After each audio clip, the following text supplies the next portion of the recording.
Hi. How's it going, Miss Honorée? Great. So good. Happy Thursday. Happy Thursday. It's Gosh, like is we it? were just here. Yeah, I know. It's We're just insane. It feels like every week is just like on fast gas. It's like we're Yeah. rolling on nitrous oxide here. Yes. Um, we have a fun topic today. I don't Yeah. know how many people absolutely love webinars. I'm a big fan of webinars when they're done right. I'm not a big fan of just like continuous sales pitch webinars, which Right. you and I both avoid like the plague. Yes. I want We substance. I Yes. want to feel like my time was well spent, even if I don't feel like I want to or could afford to take someone's webinar in that moment. I want to walk away with valuable content that I can use immediately. Right. Right. Yeah, this is a big thing, right? Like you need to have some type of like return on investment within a decent amount of time. Yep. And I feel like the webinars that are just there to pitch on products just don't deliver value until you get to the point of purchase on a product, and that's not what you're there for. Right. It's missing the mark. Mhm. And if I have learned anything about business in all of my years, it's that time, timing is everything. Right? How many times has someone reached out to me and said, "I saved this email that you wrote to me 3 years ago, and now I'm ready." And if it had just been a transaction, it would never have happened, right? So I think webinars are an opportunity to build a relationship with someone, Mm, right? And so and understand that timing is everything. And sometimes people are just not ready right then right. to buy. And being patient is a really good quality in a business person, positive, patient, and persistent. Absolutely. Oh, look, we got Jen Pisano from it. Hello from Atlanta. Hello, Atlanta. Oh, hello, Atlanta. Hello, Jen Pisano. I feel like I should have headphones on and I should be talking to like Atlanta, come in. Atlanta, how are you? Come in, Atlanta.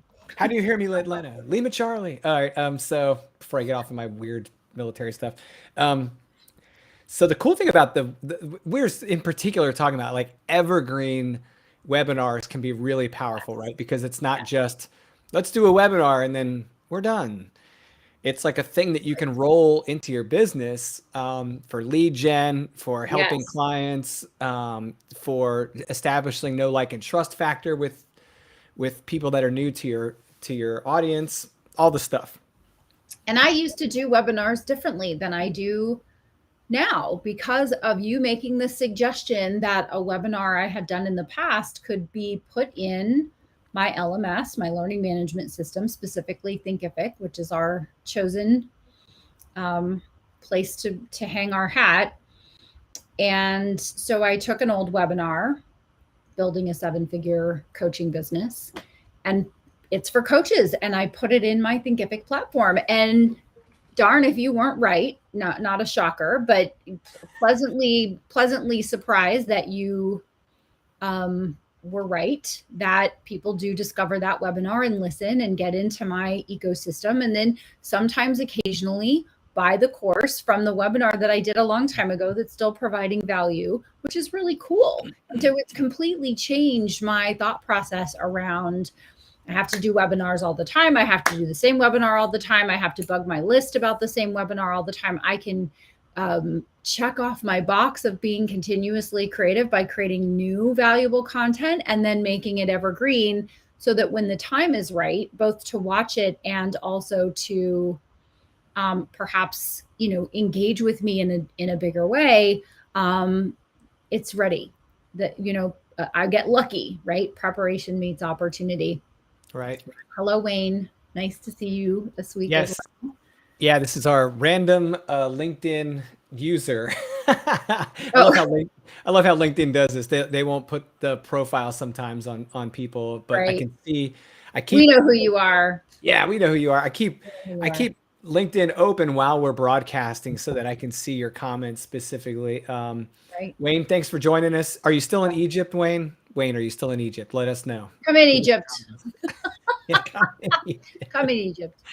And one day I'm going to figure out exactly how I keep messing up these buttons on the chat. But hey, it'll work. Okay. Oh, we've got Charlie Marino. Pops is here. Oh. Yep. So Webinars are Charlie, great. oh gosh, Mr. Marino, my apologies for being so informal.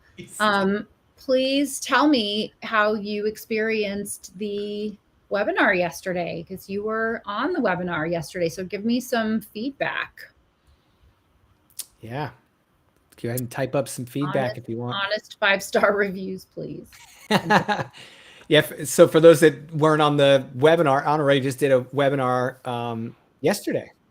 I did a webinar yesterday, Sell More Books starting today, which was my thought process around what authors could do to sell more books immediately. Because there's like the short term, like I want the hit right now. And then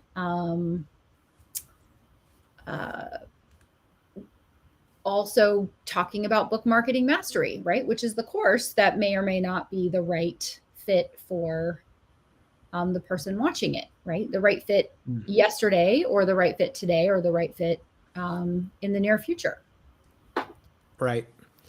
Yeah. And for those that aren't familiar with the way Honorée built this as an evergreen, because you're probably wondering, well, if you did a live webinar, how's that an evergreen? Yeah. Once you record that webinar, you can repurpose that on your learning management system. Like Honorée was saying, we use Thinkific. You could put it in Thinkific. If you use Kajabi, Teachable, Blackboard, Canvas, Matrix, Indie, any of them, you can repurpose that video from that webinar as a standalone product in your learning management system. You can offer it as a free access course, or you can provide it as a low fee course. You can use that same location to draw people that were original invitees to the webinar to now go to your website if they want to watch the replay, enroll there, and have access. Or you can provide them with access in the LMS when you load the video. But the big thing is to attract new people. So I usually list, if I keep it as a free webinar replay, I'll list it as a free session on my learning management system. So visitors to the site under free resources can see that. And I also put it in my course list so that anyone who's looking through my products can see that there's a free course that they can attend. Now, this benefits your course business, if you will, in several ways, but two in particular that I'll mention now. And one is it helps establish some more interaction and contact with potential leads. So there's some know, like, and trust. They can see how you're interacting with other people, especially in public. That's really important for understanding whether this person treats people like the way you want them to. You get, how you can expect to interact with them. Also, how much are they willing to share and teach people in the moment when they're doing a webinar, which is not, normally a paid event. And additionally, you now have a new lead capture device in your system. So anytime someone enrolls in that who wasn't a part of the webinar audience, they are going to exchange their email address and their name in some way, shape, or form, first and last, or just first. It's up to you. And they're going to do that. Now this person's in your ecosystem. And Honorée, you and I both do this. We invite them to our newsletter as soon as they are in, because we want them to be able to continue achieving that type of value. Right. Yes. I have a daily newsletter, and it's fun. It's fun to watch the people subscribe to the newsletter and then get enrolled in it. Enrolled in the content, I mean, right? Like finding value in the content and staying, and then referring new people to me. Because I always ask, like, how did you find me? And it's always by referral, right? The number one way people discover a book is by referral. The number one way people discover a person, I think, is by referral, right? There's some accidental Facebook recommended you to me, which I'm suspicious of for obvious reasons, but they're, generally it's a person who is making the referral. So I love this idea. The minute I heard it, to have an evergreen webinar, and immediately went into my my recordings and was like, what do I have that I could put up there? And it's been great because it's not been a lot of people, it's not been a lot of sales, but 100% of nothing is nothing. Yep. If I had not done it, I would have nothing. And I just decided that this webinar and all the ones I do in the future, I'm just going to do the webinar one time, which allows me to do more teaching, which I really love, which allows more people to learn whether or not they purchase my courses. But I would imagine I'm going to look back on this decision and be really glad I made it, like doing courses in the first place, like writing books in the first place. I'm really glad that I've done all of those things because I can look back and say, wow, I've impacted these lives. I've made this much money. I've right. So I think I'm going to look back on this in 6 months, a year, 5 years, 10 years, and be really, future Honorée is going to be really proud of today Honorée because she's crushing it. Yeah. Yeah. I mean, and you mentioned the fact that you like to teach and you get to move from topic to topic because once you've taught it and you record it and you put it in your LMS, you now have a good justification for moving forward to a new topic that just continues to provide additional value to your audience. And I think one of the cool ways to do this is you can roll that webinar into a cycle, right? So your evergreen webinar, after you've done it live and you record it and you post it in your learning management system, you can put some content in the learning management system like discount codes on other products, things like that, to help just incentivize people who have come there and exchange their information to attend the webinar replay. But now you could put that on like a cycle in your distro throughout the year. So maybe you put a note in the system that 4 months from now, I'm going to send out a newsletter, and I'm going to embed a link to this webinar in the bottom of that newsletter with a nice little paragraph about what everyone who attended live was able to learn. And hopefully it'll help some people that maybe weren't in my ecosystem even when that webinar was recorded. They don't even know it exists. They've never seen. And then now they're in your email newsletter through some other way. Maybe they bought a book. Maybe they bought a different course. Maybe they bought one of your other companion products like a workbook or whatever the case is. They came into your world after all that happened, and they just haven't seen this free resource on your website. That's like something easy to drop into a newsletter in a couple months and say, oh, hey, and by the way, on this topic, because you might like end up drafting a newsletter about the same topic, I have a free webinar. It's on my site. Go check it out. And half those people that are going to see that or more are already they're already signed up. They're already on your list. They're already in and they're like, oh, this is cool. This is something new I didn't know about, right? You never know who it's going to be fresh for. Well, and how many times have you read something and not, I have books that I've read 5 and 6 times and I've highlighted something and I come back and go, I've never read this before. I don't know who highlighted this. I don't know who had my book without my knowledge. Yeah. Right. And so again, timing is everything because you're going to read something or see something for the first time, but maybe actually see it, right? You've seen it for the 5th time, but you're actually seeing it. And it's something that you've been thinking, oh gosh, I do want to do an evergreen webinar, or I do want to build a 7-figure coaching business, or I am ready to write my book. I love what Charlie said. Thank you for your kind words. He says, I'm a detail nut and like to go into every venture with eyes wide open. I don't want to start something if I don't think it's the right time for me. I never start something I cannot complete. So obviously he's kind of making my point. Thank you, Charlie. The timing is everything. And so having your content out there and available to people so that they can get it right when they need it most is awesome, which is why a book is awesome. Right, Lucas, because a book is available all the time. So this is taking a different approach to having evergreen content. Right. Well, and the book is so much more accessible by price usually too.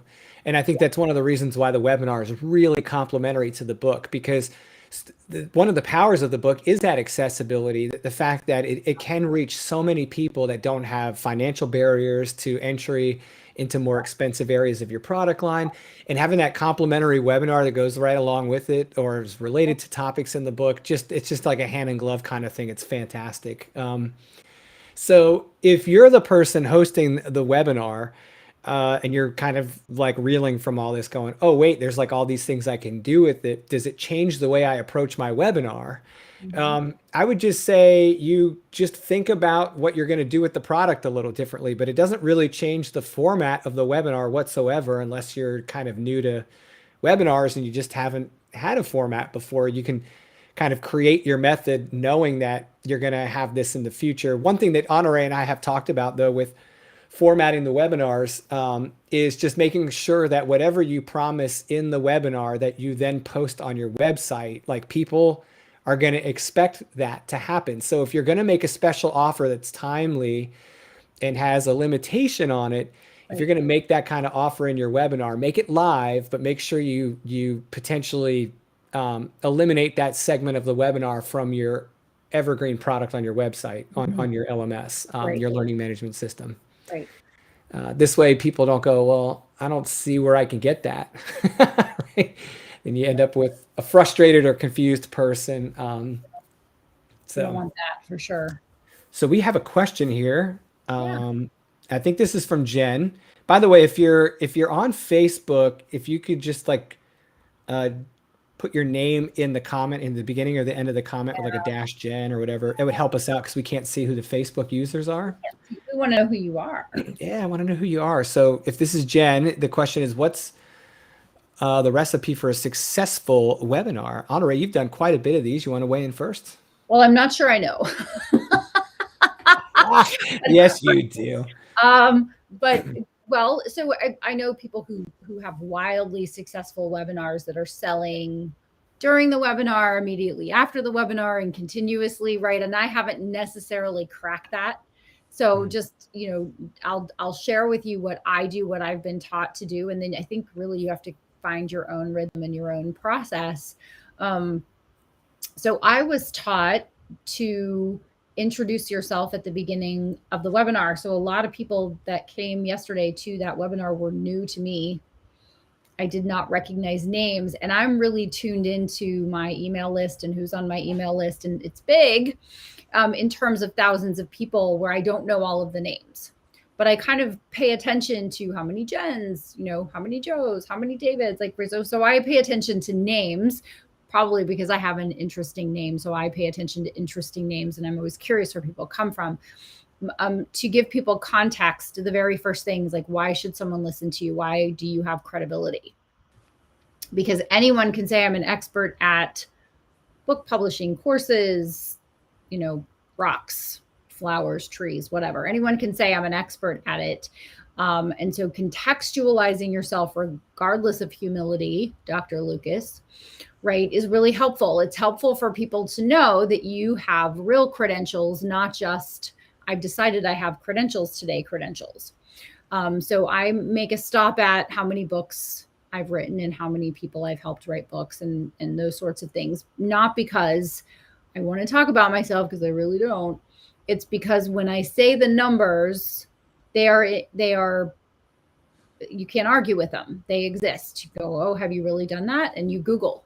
You go, oh, actually, yes, right? You do your G search to back up your research. So that's the first thing. And then you have a promise. When you write the landing page copy for your webinar, it's like, what are you promising to do? What's happening in terms of the teaching?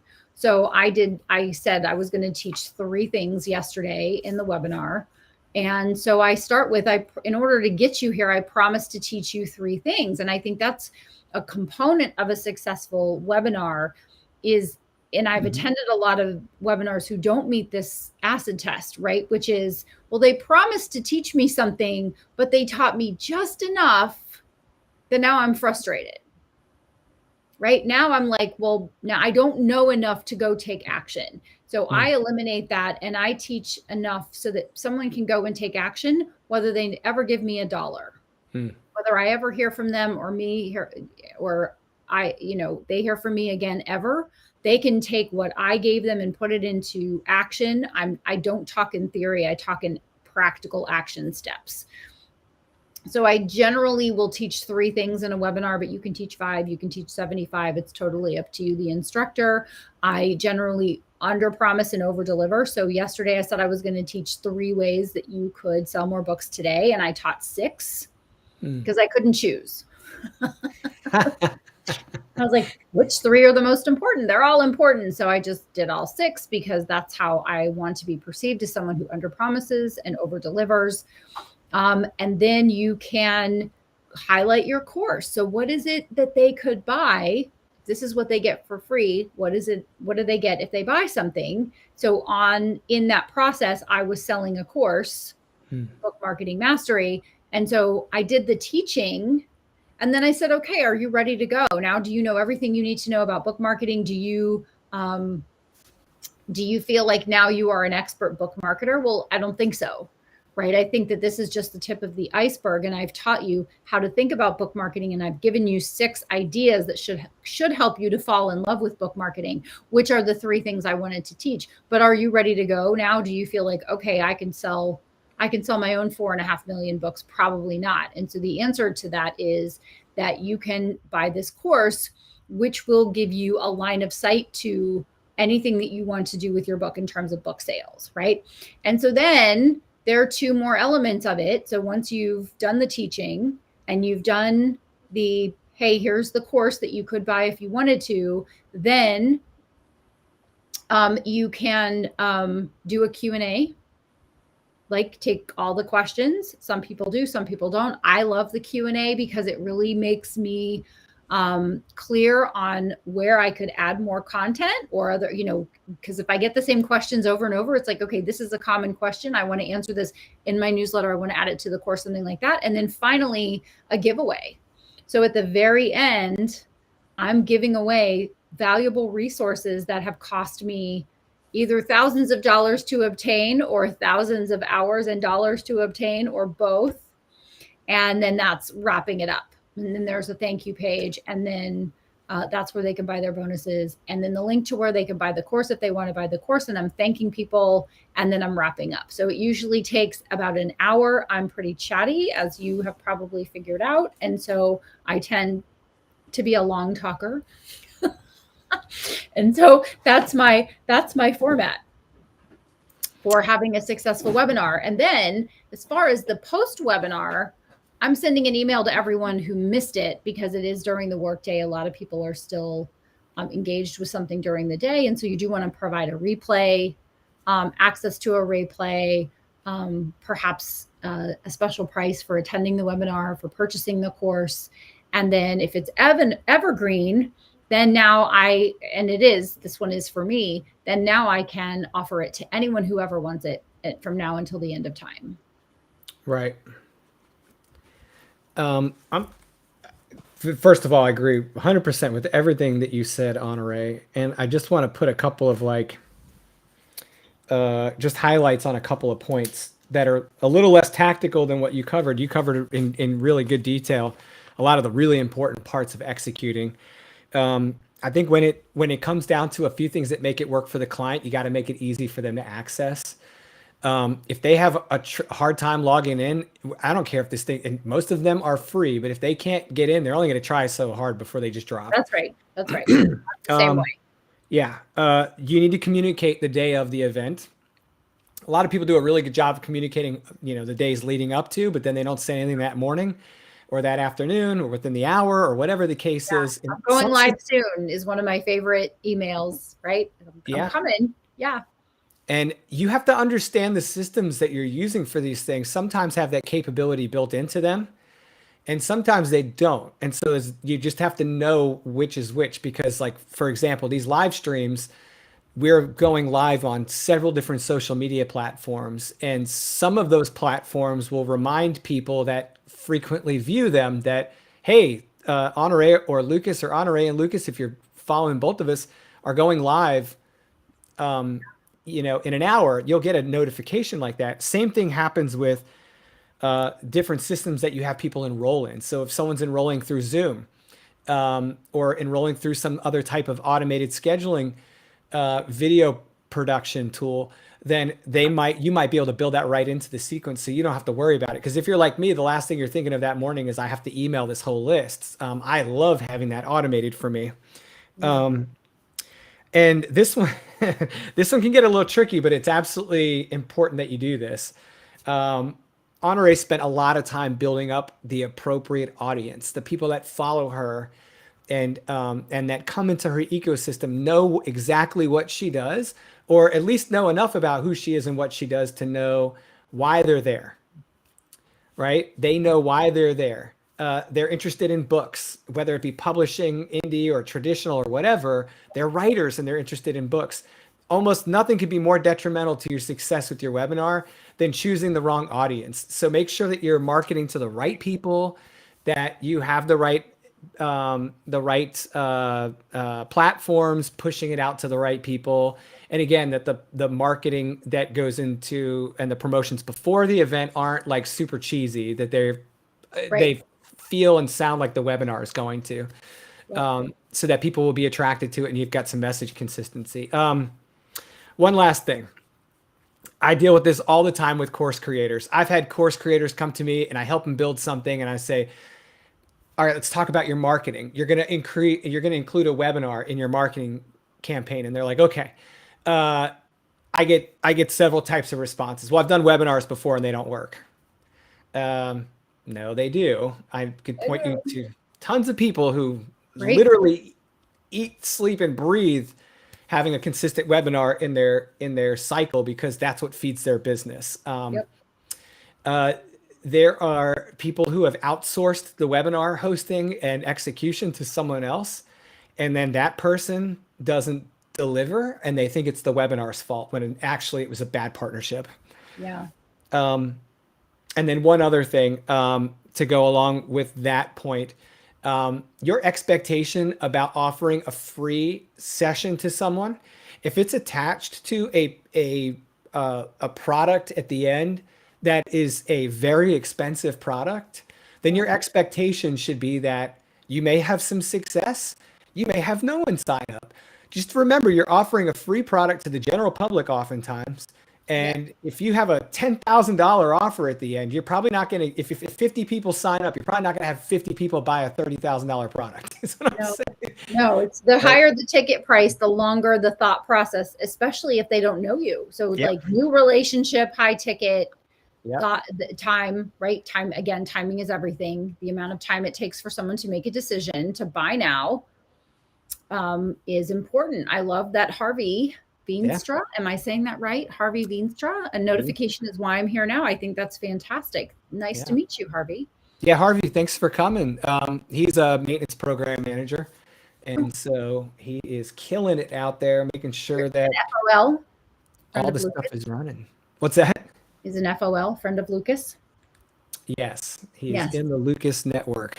I like it. I love what Charlie said about webinars. I sign up for many webinars. If I log in, it is an immediate sales pitch, and 15 minutes in, it continues. I hit the exit button.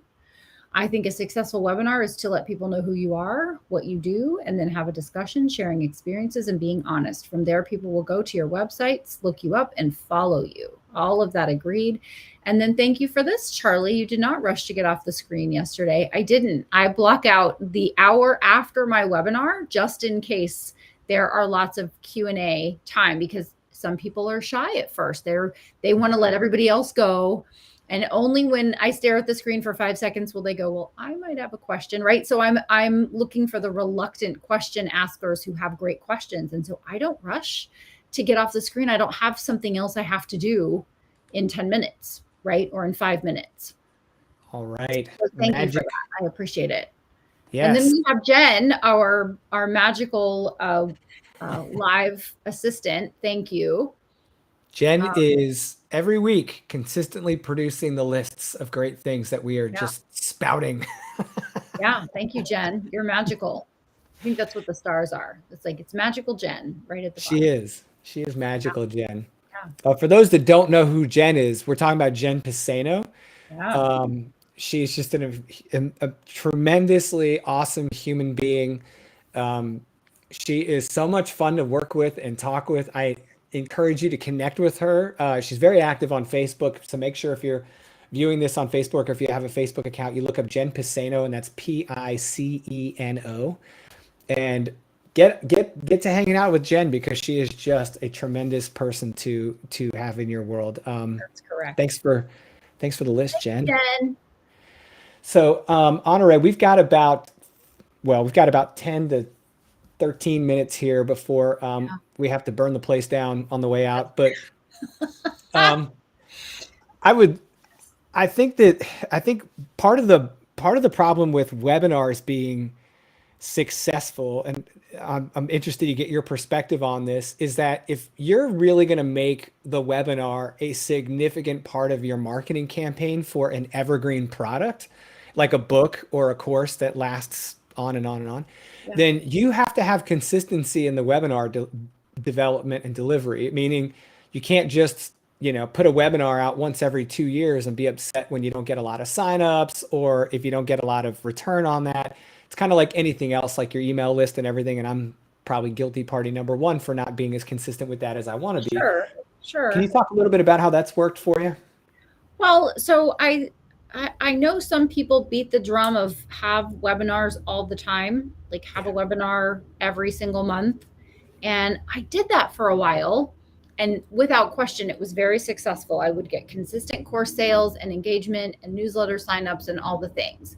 But then I noticed I was getting some diminishing return situations happening where less and less people were coming and I was selling to less people. Now, this could be operator error, right? It could be that if I were consistently growing my list exponentially, then, as some people weren't tuning in, new people were. So I'll take ownership of that. But I have now found that if I do them a few times a year, that's better because then my list isn't fatigued. I'm not getting the people that are unsubscribing because it's like, oh, another webinar. And also I've stopped doing only a webinar email sequence. In other words, I'm mentioning my webinar in my emails, my daily emails, but I'm also doing a separate, like, hey, I'm doing a webinar and I'm running those concurrently rather than getting rid of the valuable content and just saying, come to my webinar, because I think people really do know the deal with the webinar. Like, okay, she's doing a webinar, she's doing a teaching, she's going to ask me to buy something, blah, blah, blah. Right. So it's like, I call that out. I'm like, okay, we all know why we're here. It's a webinar. And tell you about my course. Love you to buy it. But if not, I want you to leave with good value. Mm-hmm. So I figured out if I do them 4, 5, 6 times a year, I don't have to do one every month. I can do one. I think in 23, I have 5 webinars scheduled. Now they're going to be all different. Now I'm going to get to teach on different aspects of things. And then I will have that free, valuable content available and bring more people into my ecosystem. So I'm reinvigorated and re-excited about doing webinars. I love that. And did I answer the question, Lucas? Yeah, you absolutely did. We weren't necessarily doing webinar type approach with East Partnership last year, but we were doing like a weekly live session to promote a friend of ours, Tom Moriarty, retired Coastie, fellow engineer type. His book, he had published a book on leadership, which, by the way, if you guys are looking for a great leadership book, check out Tom Moriarty's leadership book. It's fantastic. And we did a whole live series on that. That was very popular because it was all focused on talking about and delivering a segment of the book. And the weekly pace worked for that particular audience. But that is not the same as doing a webinar. No. Right? Like that quarterly content. Webinar. It's different kind of content. Absolutely. Yeah. Wayne says, great book. It is a great book. And I just can't help but notice that oftentimes when people are first getting started with these types of things, and again, I see this with some course creation clients, is that they'll kind of take the expectations from one type of product with a similar format and paint it onto the other. And I think it's a little dangerous to do that. It's a little risky to do that because the webinar, like you said, I think the ideal webinar timing, at least in my industry, is quarterly. And the more people there are in that space doing something similar to you, the more you have to kind of stand out and differentiate by being yourself and giving people access to you. And the webinar is maybe not the place to do that every day or every week or every month, right? The webinar should be a little bit more special than that, especially if it's tied to a sale. And in the book that I'm getting ready to put out, I give it very brief advice about not overselling, right? Like having too many sales throughout the year, because people will just wait you out. Right. Right. I do one sale a year, and it's Black Friday. And then I do offer a special price for people who watch my webinar, because I think that that's valuable. I think people appreciate a deal, right? So I offer a consideration for watching the webinar, but most people don't want to wait until Black Friday to buy everything. Some people are like, if I'm gonna save a little bit of money, but I'm gonna miss out on all this time my product could have been out there. I don't want to do that. Right. Yeah. So I just, caution people who do frequent webinars from giving like you said, some people, the list can get fatigued. Yep. Well, they can get fatigued by sales too. And if you're always running a sale every month in a webinar, they're just going to wait you out, 4 weeks to come to your webinar, get that quick hit on the sale. And then it's going to be silence on the line for 2 or 3 weeks in your business while people wait you out for the next one. So, that's right. Yeah, you just got to be kind of careful with that. And I think the quarterly kind of helps manage a little bit of that risk. So, Honorée, we only have like 2 or 3 minutes left. Anything we're missing? Anything else? Am I missing anything else? I don't think so. Maybe you could talk about, Lucas, how you welcome people who discover the webinar, right? So since yesterday I put it out, hey, I have this webinar that you can go watch, right? So now it's evergreen. So I've downshifted from I'm doing a live webinar to now I have a webinar you can watch, a free webinar you can watch anytime. I would love your 2 cents on what you do with those people, right? You them, and then what happens? The ones in the learning management system, the ones yeah. Great question. So you have a couple of options, but you do want to welcome them to this product in the system when they're enrolled, and you want to put either a welcome video or a welcome text that says, hey, here's a little background. I recorded this webinar and here was the topic, and the audience was great. And the whole, maybe even if you're in a very creative space, there's absolutely value in putting a little story together for them, because people really enjoy that, and it kind of draws them in a little bit, and then they get kind of excited to see the video. So you can be like, here's where I was in this product. We're getting ready to launch this brand new book, and I'm so excited to talk about it. And here we go. And you can do that in your welcome sequence, right? So if someone enrolls in the course, you can just have a welcome to your, here's your purchase, is a traditional like post-purchase email, but you can actually create that welcome sequence in that email. Like, hey, give you some background. Here's your link to the asset. So that's one way to do it. The other way to do it is to put that in a video in the course player. Or you can just put it in text in the course player. When people sign in to see it, they can see it there. The big thing is to also give them treatment on the back side of the webinar. If you're making any particular offers to people that have attended that evergreen webinar, I like to give like a loyal learners discount on a product. I would just go ahead and put that at the tail end of the webinar video, and then set the webinar video as a prerequisite in this system. They only see that next offer if they've watched the video, right? So if they just log in and they don't really do anything, like, I want them to be incentivized to watch the video. So that's something you can do. So many ninja tips, Lucas.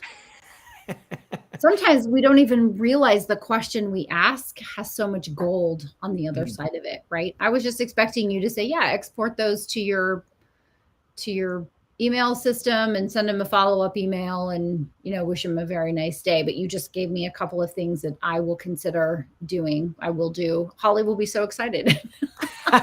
She's like, get Lucas to stop talking. Lucas, zipit.com. All right. Thank you, Lucas. That was really valuable. I will have to come with other questions. Is that Jen who gave us the link to the leadership book? I think. On Amazon? I think so. Thanks, Jen.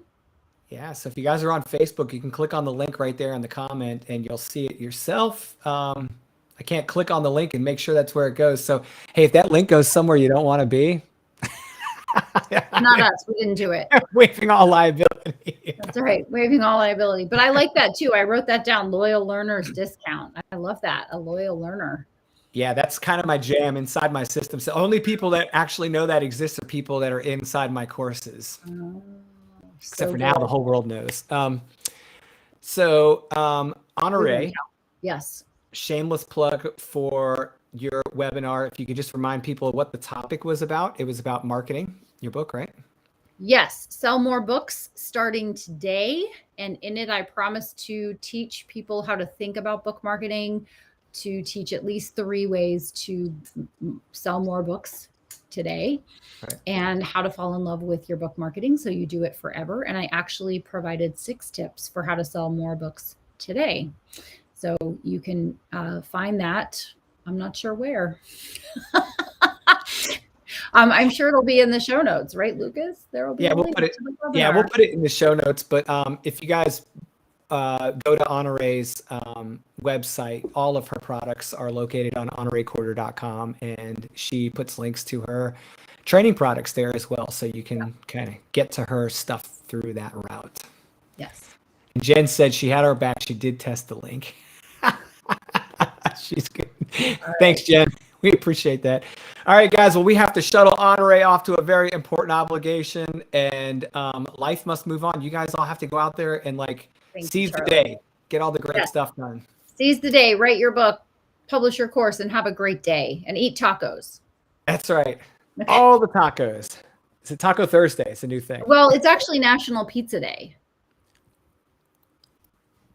Yeah, I've gotten 6 different emails from all the different pizza places. It's National Pizza Day, and it's I don't have a meal in my future for a while, so I don't know what I'm going to do.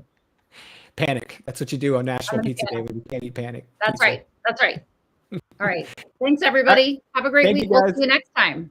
Have a good one.